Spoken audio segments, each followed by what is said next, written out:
Greetings everyone. Welcome to CEC Gurukul lectures. I am Mehak Chawla, arts educator, Bharatanatyam dancer and disciple of Guru Srimati Geeta Chandranji. We are going to study about branches of art. We'll cover visual art today. Every civilization and culture produces certain structures or objects by combining colors or shapes with some reference in nature. Nature is the open book from which we learn different shapes, colors, textures and sizes. We should keep our eyes, heart and mind open to observe and learn from nature. So, what is very important is a vision to see and understand the desired objects as they exist in nature. To create or to appreciate a painting or a sculpture, or we need proper vision without which we cannot visualize the shape, color, proportion of natural or man-made things. Visual arts were also included in the fine arts along with music and dance. To create a more precise understanding, the arts of painting, sculpture and architecture have been brought under visual arts. We cannot imagine our life without these arts. They are also functional. Now let's know about the visual art and the communication. We learn from history that all living beings used to communicate with the help of signs and symbols in early ages. After the advent of human culture, different types of tools were put into use to create effective symbols. They conveyed some kind of message, not in words, but by these created symbols. This is of communication, which is known as non-verbal communication. Before language came into existence, the non-verbal symbols were the only way of expression. With the growth of language, script and literature, it was thought that the non-verbal communication would lose its importance. But instead of describing a concept through a number of written pages, we can show a picture and that can be more effective. Thus, visual art can be used for a specific type of communication. Visual art expands man's capacity to understand the world because of its potential to communicate. It creates social awareness. To understand history better, we try to see a painting or sculpture or the architectural remain of the period. Apart from the value of the function they performed in early times, they serve as visual records and communicate to us about the past. In this way, the creation of visual arts are the constant communicators of the past and great pointers toward the future. Thus, they are necessary parts of human life and history. Now, let's study about the aesthetics in visual art. Any human activity, group or personal, besides purely utilitarian purpose involves fine arts of thinking and acting, which are considered universally important. To put it in simple, this kind of feeling and the ways of expressing it in visual or performing mode are known as aesthetics. It is a science and theory of art. Art is the heart of aesthetic activity. It is human activity turned to be artistic activity, which has produced immortal masterpieces of everlasting value to mankind. Landscape painting, known as nature painting, or landscape gardening or garden sculpture draws our mind toward the environment. By this act, we become closer to nature. Aesthetic activity can be seen in everyday life. A person can grow as a fine personality with a sense of appreciation in art. Through this kind of attitude, an artistic culture is evolved. The visual art created in historical times shows the taste of the person who commissioned it as well as the creator. We know about the Mughal emperor who built Taj Mahal and other structures which tell us about the taste of the times and the purpose of creating a great pieces of visual arts. Several theories have been developed to interpret art and they fall under the study of aesthetics. Now, let's know about the use of visual art. As we have discussed earlier, art in any form is needed for developing one's own interest and perceptions in life.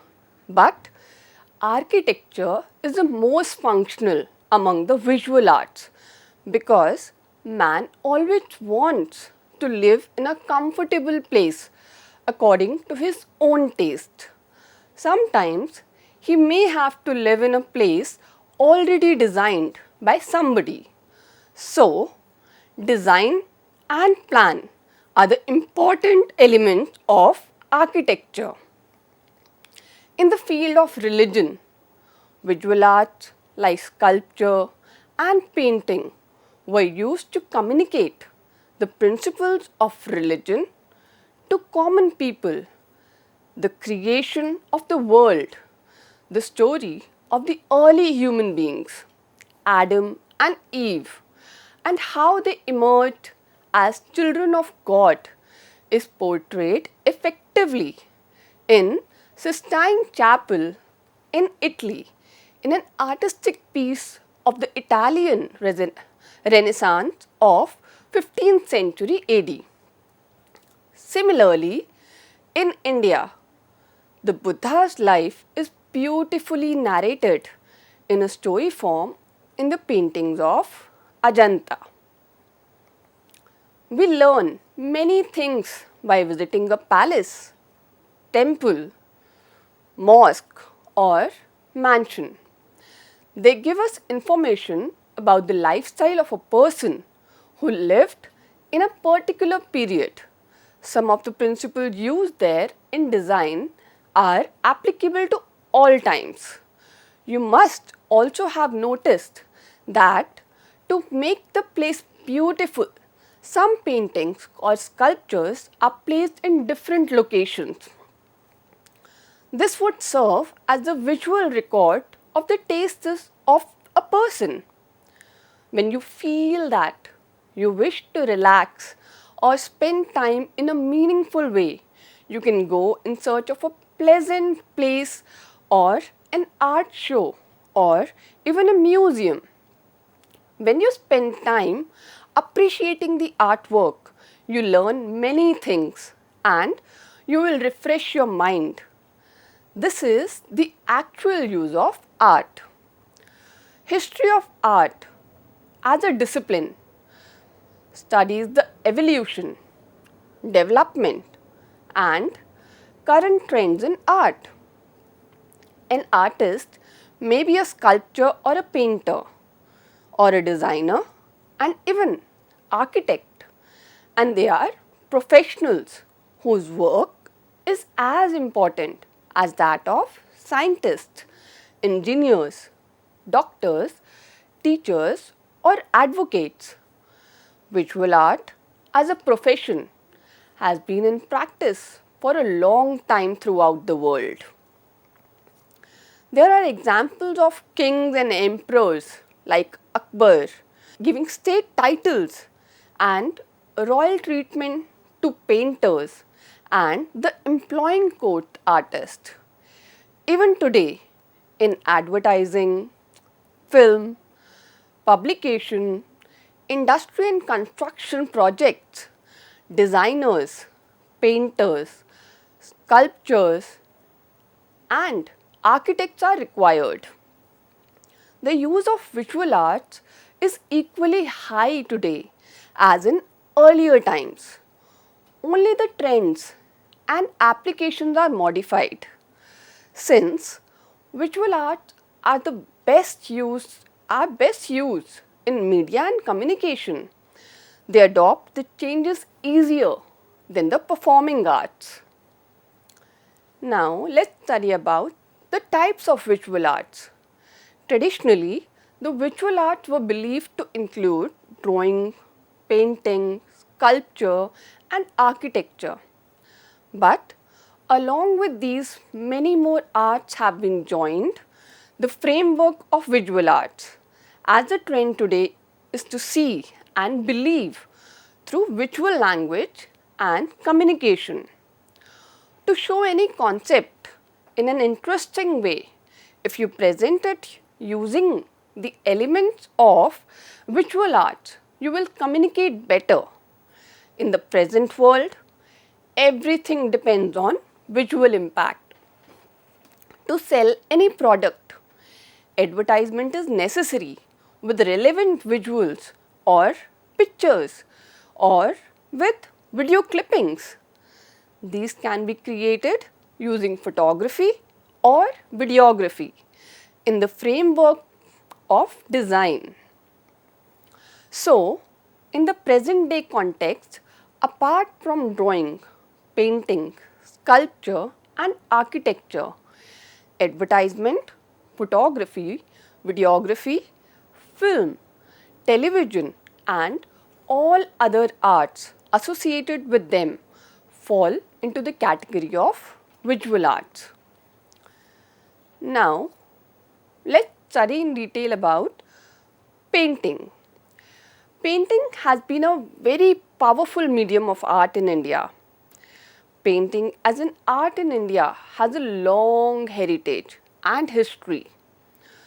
The very early traces of painting can be seen in rock art. In the Indus period, the painted pottery had colorful patterns and designs. In the historical period, painting was used as a means of communicating religious principles and also to narrate stories or incidents. In the medieval times, painting acquired a very important position as an independent art. There are references in our literature to the members of royal families learning painting. The royal courts patronized the talented individuals like painters, dancers, musicians and poets. The artists acquired respectable status and were honored by the kings of their artistic achievements.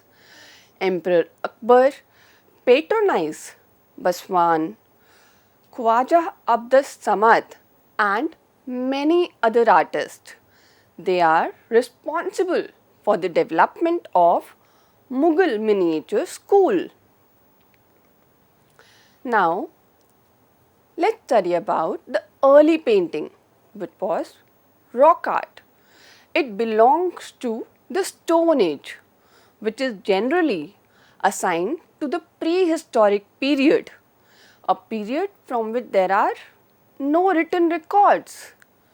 Men in the Stone Age primarily depended on hunting and gathering fruits, edible roots, honey and other things for their food. The prehistoric men lived in natural shelters and caves. Their art was the representation of life around them. They painted the hunting scenes, wild and domesticated animals on the walls of their caves, rock shelters and boulders. Geometric forms, floral motif, and the imprint of the palm and other representations. Rock art is found in many parts of the world, such as Europe, Africa, Australia, Russia, and other parts of Asia, including India. Many studies are being conducted in the field of rock art all over the world. In India, scholars like V.S. Wakankar, S.K. Pandey, Jagdish Gupta, and others have discovered rock art primarily in the caves and rock shelters of Narmada Valley and Kaimur mountain ranges in central India. Later, the painting of this period was discovered in Karnataka, Andhra Pradesh, Odisha, Gujarat, and Kerala. Among these, UNESCO has recognized Bhimbetka as a World Heritage Site.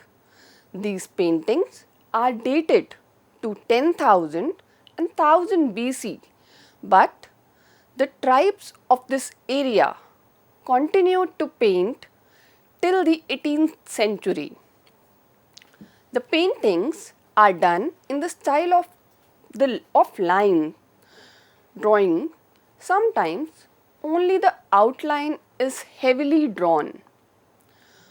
Otherwise, hat lines in different patterns are used to fill the figure. Colors were prepared out of mineral and natural vegetable substance mixed with animal fat or gum from trees.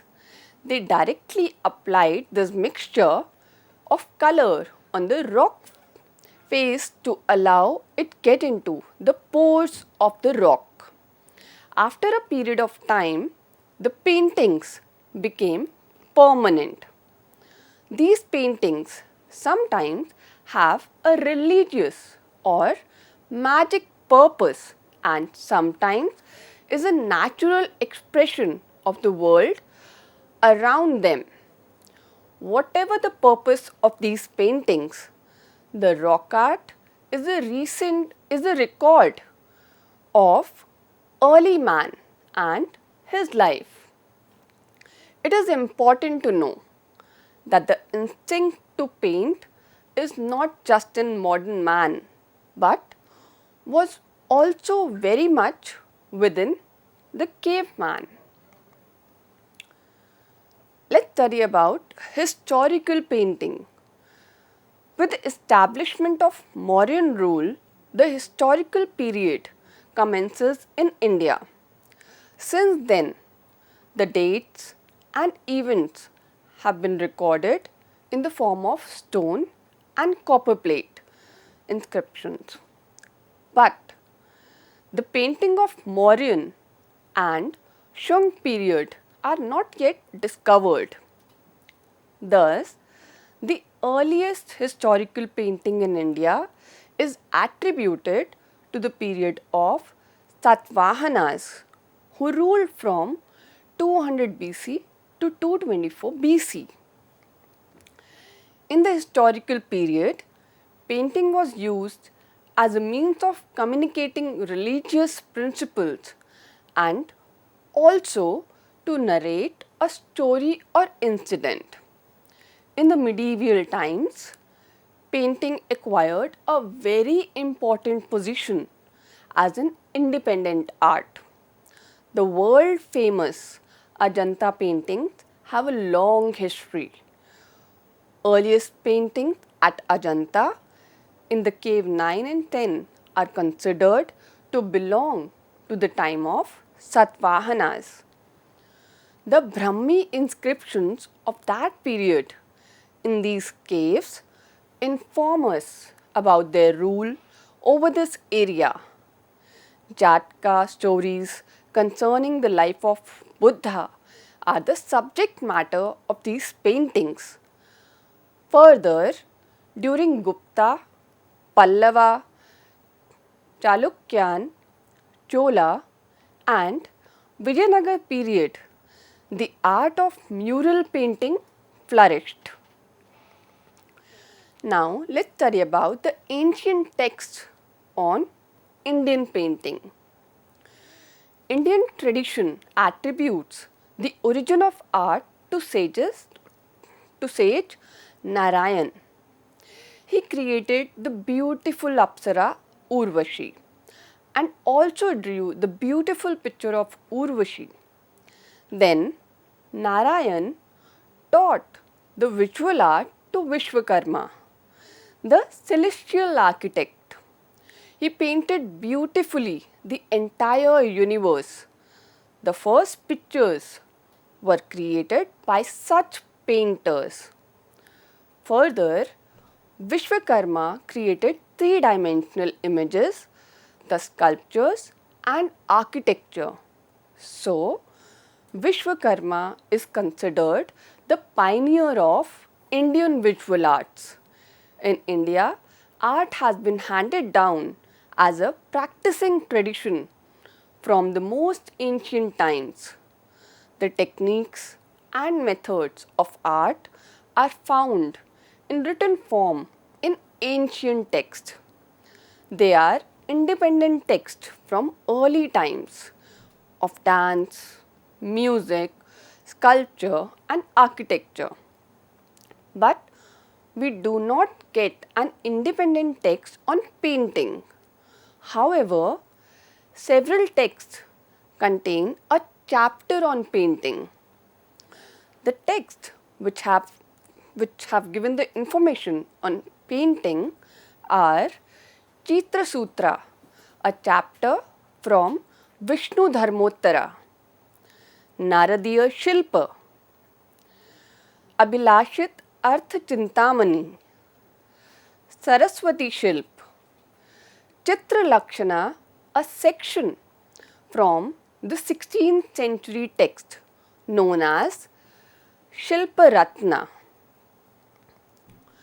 Even the episodes from Sanskrit literature provide a good deal of information on the art of painting.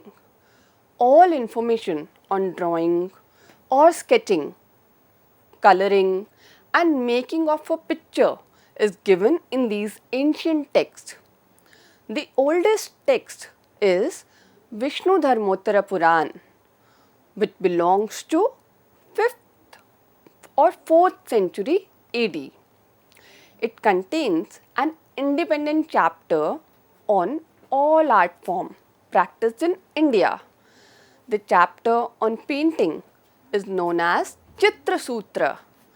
This chapter is very valuable because it gives information on the classification of pictures, painting materials, merit and defect in painting, etc. With this, I conclude my lecture. Thank you.